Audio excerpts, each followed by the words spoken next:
ওরে আল্লাহ, এটা কি বালুর চর রে আল্লাহ। বালি থাকতে মানুষ ঘর ওঠানোর জন্য কত কষ্ট করতে হয়। ওরে বাবা, কোন সাইডে একটু বালি কম আছে আল্লাহ জানে।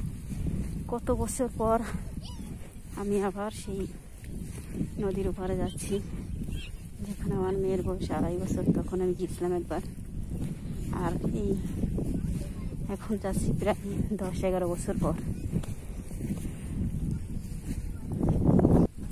এখন রাত 1টা বাজে, সরি দিন 1টা বাজে, দিনের 1টা, আমি রাতের 1টা বানিয়ে ফেলছি।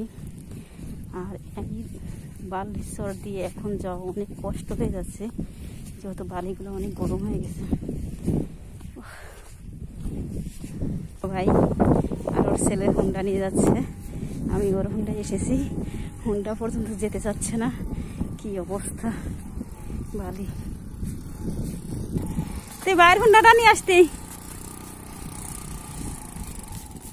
তোর হুন্ডা তো বন্ধই হয়ে যাচ্ছে, কেমনে যাবি? এত পথ যাবি কেমনে? ও মা, বালি কি গরম, পুকুরে এমনি হাঁটতেই কষ্ট আছে, তাই তোমাকে নিয়ে কেমনে হাঁটতাম। এই বালির ভিতর তোর ধান দিলে খইয়া যাই, তারপরে কি হবে? এইটুক হচ্ছে নদী, আর বেশিরভাগ হচ্ছে চর। কি অবস্থা, ওই যে দেখা যাচ্ছে এই পর্যন্ত আমরা হেঁটে আসছি।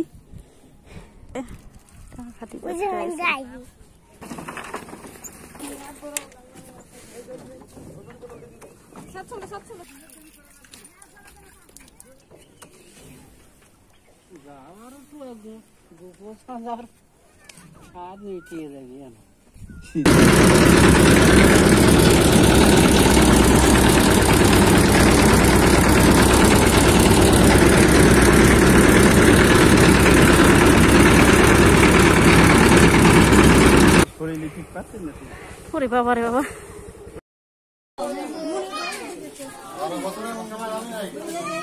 এই বিয়ের অনুষ্ঠানের জন্য এত বালুর চর পাড়ি দিয়ে আসলাম।